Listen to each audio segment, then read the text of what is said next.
कर सकते हैं। तो आइए प्रैक्टिकली देखते हैं।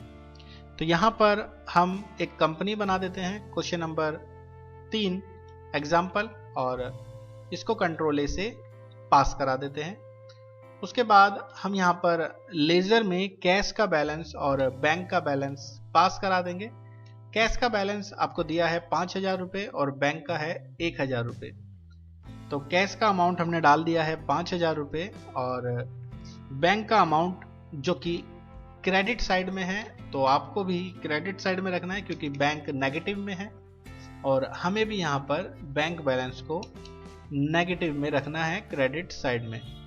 तो सभी एंट्री पास कराने के बाद जो भी लेजर्स में ओपनिंग बैलेंस चढ़ाना था उसके बाद आ जाएंगे अकाउंटिंग वाउचर पे और देखते हैं थर्ड एंट्री वेजेस की 1,500 रुपये से। वेजेस आपको पास कराना है, ऑल्ट आपको सी से क्रिएट करना है एक लेजर और वेजेस डालने के बाद जो कि डायरेक्ट एक्सपेंसेस है 1,500 रुपये से इसकी कैश ट्रांजैक्शन आपको कर देनी है F5 के अंदर।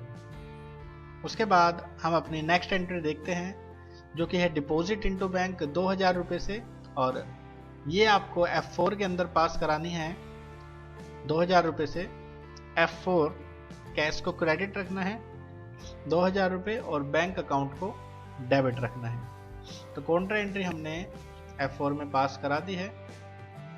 उसके बाद जो नेक्स्ट एंट्री है कैश सेल जो कि 7,500 रुपये की है और उसके बाद सेल हुई है जो कि बैंक में भेजी गई है 5,000 रुपये से। तो दो एंट्री है, एक कैश की सेल है और एक जो बेची है 5,000 का सेल, उससे बैंक में हमारा पैसा बढ़ रहा है। तो F6 में आपको ऑल्ट सी से सेल का एक लेजर बनाना है जो कि सेल अकाउंट में जाएगा। 7,500 रुपये की कैश सेल है तो आप 7,500 रुपये से पहले चढ़ा देंगे कैश की सेल और उसके बाद दोबारा सेल हुई है 5,000 रुपये से, वो पैसा गया है बैंक अकाउंट के अंदर, तो फिर आपको ले लेना है बैंक अकाउंट। तो इस तरीके से हमने ये सेल्स की एंट्री पास कर दी है F6 के अंदर। फिर एंट्री है draw from bank for personal use और पर्सनल यूज वाली एंट्री हमारी ड्राइंग की होती है जो कि पेमेंट एंट्री मानी जाती है। F5 के अंदर आपको पास कराना है 1,000 रुपये से। F5 आपको दबाना है ऑल्ट सी से और ड्राइंग आपको कैपिटल अकाउंट में लेते हुए 1,000 रुपये से इस एंट्री को पास कर देना है बैंक अकाउंट को क्रेडिट करते हुए। उसके बाद हमारी जो नेक्स्ट एंट्री है paid to Vikas full settlement 3,500 रुपये, ये हमें डाल देना है F5 में ऑल्ट सी से पास कराते हुए। विकास सन्ड्री क्रेडिटर क्योंकि हमने पार्टी को पेमेंट करी है 3,500 रुपये की पेमेंट करी है जो कि कैश के रूप में हुई है और कैश को हमें ले लेना है क्रेडिट साइड में। उसके बाद जो हमारी नेक्स्ट एंट्री है received cash from Ram, Ram से हमें 2,000 रुपये कैश के रूप में मिले हैं और राम हमारा डेटर है। F6 में आपको ऑल्ट सी से एक लेजर बनाना है जो कि सन्ड्री डेटर में पास होगा क्योंकि हमें रिसीव हुआ है।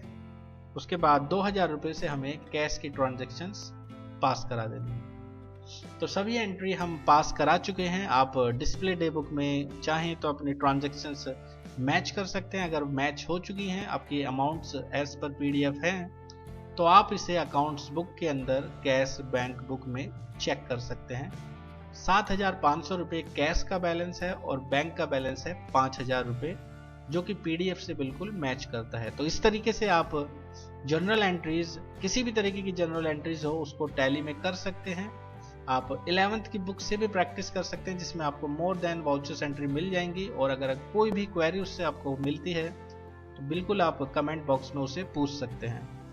अब हम बात करते हैं क्वेश्चन नंबर 4 की और क्वेश्चन नंबर 4 में कैश इन हैंड 3,000 रुपये से है और बैंक है ओवरड्राफ्ट का 450 रुपये से। इसका मतलब बैंक हमारा कम हो रहा है। बैंक ओवरड्राफ्ट की एंट्री हम चाहें तो बैंक अकाउंट में ही नेगेटिव तरीके से कर सकते हैं। तो कैश का बैलेंस और बैंक का बैलेंस हम डायरेक्टली डाल देते हैं लेजर में ही। 300 रुपये कैश का है और बैंक ओवरड्राफ्ट है 400 रुपये। तो यहाँ पर हम एक कंपनी बना देते हैं क्वेश्चन नंबर 4 और इसे भी पास कर देते हैं कंट्रोल ए से। अकाउंट्स इन्फो में लेजर के ऑल्टर पे जाते हुए हमें डाल देना है कैश जो कि 300 रुपये है और बैंक ओवरड्राफ्ट जो था उसका भी लेजर हम बना देंगे बैंक के रूप में और इसे बैंक अकाउंट में लेते हुए आपको ध्यान रखना है ओवरड्राफ्ट है तो आप इसे नेगेटिव करेंगे CR साइड में, या चाहे तो बैंक ओवरड्राफ्ट भी बना सकते हैं। नेक्स्ट एंट्री अगर हम देखें तो यहाँ पर हमारी है पेड सैलरी 250 रुपये, जो कि F5 में आपको पास करानी है अकाउंटिंग वाउचर पे, और 250 रुपये से एंट्री डाल देनी है। इनडायरेक्ट एक्सपेंसेस में जाएगी, या ऑफिस से रिलेटेड खर्चा है, और कैश हो रहा है इसमें क्रेडिट साइड में। तो ये एंट्री हमने पास करा दी है। उसके बाद हमारी जो नेक्स्ट एंट्री है वो है परचेज की, जो कि 30 रुपये की है, और उसके बाद है सेल जो कि 80 रुपये की है। तो परचेज पहले पास करा देते हैं, F5 में होगी एंट्री, क्योंकि हमारा कैश कम हो रहा है परचेज की वजह से, जो कि जाएगा परचेज अकाउंट में। 30 रुपये से हमें पास करानी है, एक कैश ट्रांजैक्शन है, जो कि कैश को आपको क्रेडिट साइड में लेते हुए पास कराना है। उसके बाद एक एंट्री हमने पढ़ी थी अभी सेल की F6 में, तो ऑल्ट सी से आपको सेल का लेजर बनाना है और 80 रुपये से वो एंट्री पास कर देनी है कैश के रूप में। तो ये सारी एंट्री जब आप पास कर देंगे उसके बाद आप नेक्स्ट एंट्री देखेंगे, issue cheque in favour of Krishna to settlement their accounts for ₹270, और बाहर की साइड लिखा है 260। इसका मतलब हमने एक चेक इश्यू करा है कृष्णा को, जो कि 260 रुपये का है, लेकिन उसका जो सेटलमेंट होना था 270 रुपये से होना था। तो इसका मतलब यहाँ पर 10 रुपये का डिस्काउंट है, जो डिस्काउंट रिसीव में आएगा, क्योंकि इश्यू करते वक्त हमने 10 रुपये बचा लिए हैं, और बचाना मतलब इनकम होना। तो कृष्णा अकाउंट यहाँ पर डेबिट होगा, बैंक अकाउंट क्रेडिट होगा, और डिस्काउंट अकाउंट भी क्रेडिट होगा, क्योंकि इनकम हमारी क्रेडिट साइड में आती है। तो F5 के अंदर आपको ओल्ड सी से कृष्णा का लेजर बनाते हुए सन्ड्री क्रेडिटर में रखना है, और इसे 270 रुपये से आपको डालना है। उसके बाद यहाँ पे आपको डाल देना है बैंक, जो कि 260 रुपये से पास होगा, और डिस्काउंट जो कि हमने अभी नहीं बनाया ओल्ड सी से आप एक लेजर बना देंगे डिस्काउंट रिसीव, और रिसीव्ड हमारा इनकम होता है, जो कि ऑटोमेटिकली 10 रुपये यहाँ पर उठा लेगा, क्योंकि हमने बैंक में 260 रुपये पास कराए हैं। तो इस तरीके से हमने सेटलमेंट की एंट्री डाल दी है। इनडायरेक्ट रूप से 10 रुपये का डिस्काउंट जो था वो हमने यहाँ पर पता लगा लिया। नेक्स्ट एंट्री है रिसीव्ड कैश फ्रॉम नैना, और डिस्काउंट यहाँ पे 15 रुपये है और बाहर दे रखा है 235 रुपये। इसका मतलब नैना से हमें 250 रुपये मिलने थे, जिसमें से हमें 235 रुपये ही मिले, और डिस्काउंट यहाँ पर गिवन है 15 रुपये।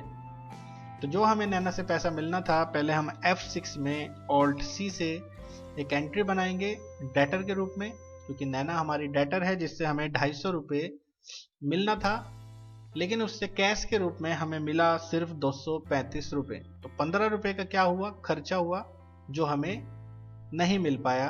तो हमें ऑल्ट सी से एक एंट्री बनानी होगी डिस्काउंट अलाउड, क्योंकि हमने उस पार्टी को डिस्काउंट अलाउड करा है, जिससे हमारा खर्चा हुआ है, और ये जाएगा इनडायरेक्ट एक्सपेंसेस के रूप में 15 रुपये से।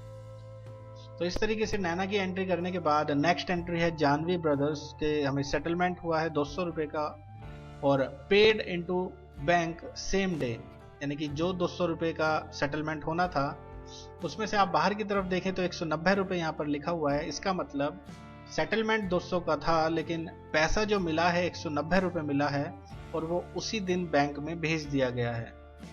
तो एंट्री बनेगी बैंक अकाउंट डेबिट 190 रुपये से, 10 रुपये जो डिस्काउंट में है वो डेबिट में आएंगे क्योंकि अलाउड है, और जो आना था पैसा जानवी के अकाउंट से 200 रुपये वो हम क्रेडिट साइड में लेंगे। तो इसकी एंट्री आप करेंगे F6 के अंदर, ऑल्ट सी से पहले हम बना देंगे जानवी का लेजर सन्ड्री डेटर में, जिससे हमें मिलने थे 200 रुपये, लेकिन हमारे बैंक अकाउंट में आए 190 रुपये, क्योंकि सेटलमेंट हो गया था 190 रुपये में। तो 10 रुपये का इनडायरेक्ट यहाँ पर डिस्काउंट है, जो कि डिस्काउंट अलाउड में जाएगा क्योंकि हमारा खर्चा हुआ है। तो डेबिट साइड में अगर डिस्काउंट आता है तो डिस्काउंट अलाउड है, और क्रेडिट साइड में अगर डिस्काउंट आता है तो डिस्काउंट रिसीव में जाएगा। नेक्स्ट एंट्री हम देखते हैं कैश सेंड टू बैंक, यानी कि डिपॉजिट इनटू बैंक है, जो कि F4 में 200 रुपये से पास होगी। कैश को हमें क्रेडिट लेना है 200 रुपये, और बैंक को ले लेना है डेबिट, और इसे कंट्रोल करते हुए सेव करा देंगे। नेक्स्ट एंट्री है cheque issue in favour of Mukesh for purchase of furniture. Furniture खरीदा गया है और फर्नीचर हमारी असेट्स है। 150 रुपये का असेट्स हमने खरीदा है जिसकी पेमेंट बैंक द्वारा हुई है। तो F5 में आप असेट्स का नाम डालते हुए उसको असेट्स में लेते हुए पास करा देंगे और बैंक को ले लेंगे क्रेडिट साइड में। नेक्स्ट एंट्री अगर हम देखें तो वो है जानवी ब्रदर्स का चेक जो बाउंस हो गया है, चेक डिसऑनर्ड हो गया है और बैंक ने 2 रुपये चार्ज एक्स्ट्रा काटे हैं। यानी कि जो हमने एंट्री करी थी बैंक अकाउंट डेबिट की 190 रुपये से, अब हमें अपना वापस बैंक को घटाना होगा, वो भी 2 रुपये एक्स्ट्रा। तो इसकी एंट्री हमारी चार्ज की इनडायरेक्ट एक्सपेंसेस में जाएगी। आपको किस तरीके से एंट्री करनी है, इसको रिवर्स एंट्री कर देंगे। जो हमने पहले रिसीव में करी थी अब उसको कर देंगे पेमेंट में। जानवी से अब हमें लेने हैं 192 रुपये, यानी कि 190 है जो चेक दिया था उसने, और हमें बताना होगा ओल्ड सी से बैंक चार्जेस। और बैंक चार्जेस क्या है, हमारा खर्चा वो कितना हुआ है 2 रुपये, और बैंक से हमारे वो कट चुका है 192, यानी कि जानवी के अकाउंट से अब 192 रुपीज़ हमें वापस आने हैं। तो इस तरीके से हमने उसको एंट्री को पास करा दिया है। उसके बाद हम यहाँ पर चेक करेंगे नेक्स्ट एंट्री जो कि है पेड रेंट बाय चेक 100 रुपये से। F5 में हमें डालनी है alt C rent indirect expenses में। 150 रुपये की एंट्री है रेंट की जो कि चेक द्वारा पेमेंट हुई है, तो बैंक को हमें लेना है क्रेडिट साइड के अंदर। और फाइनली लास्ट एंट्री हमारी जो बचती है वो है bank collect interest on available balance, यानी कि बैंक में कलेक्ट हुआ है, बैंक का अमाउंट बढ़ा है जो कि इंटरेस्ट की वजह से बढ़ा है 150 रुपये। तो उसकी एंट्री आपको F6 में पास करानी है। इंटरेस्ट का एक लेजर बनाना है, इंटरेस्ट रिसीव हुआ है इनकम के रूप में जो कि 150 रुपये है और वो अमाउंट हमारा बढ़ा है बैंक में। तो इस तरीके से हमने सारी एंट्री पास करा दी। उसके बाद हम चेक करते हैं अपना आंसर डिस्प्ले के अंदर अकाउंट बुक और कैश बैंक बुक। तो यहाँ पर कैश का बैलेंस है 135 रुपये और बैंक का है 662 रुपये जो कि PDF से मैच नहीं करता है। कैश का बैलेंस तो मैच कर रहा है 135 रुपये, लेकिन बैंक में थोड़ी सी मिस्टेक आ रही है, वो आपको चेक करना होगा डिस्प्ले के अंदर डे बुक से। तो हम देखते हैं यहाँ पर कहाँ पर मिस्टेक हुई है। तो यहाँ पर एक एंट्री है रेंट की 150 रुपये, क्योंकि 50 रुपये हमारा जो अमाउंट है वो ज़्यादा आ रहा है, तो इस वजह से हमने चेक करा 150 वाला अमाउंट। और आप देख सकते हैं यहाँ पर जनवरी 22 को 100 रुपये का रेंट है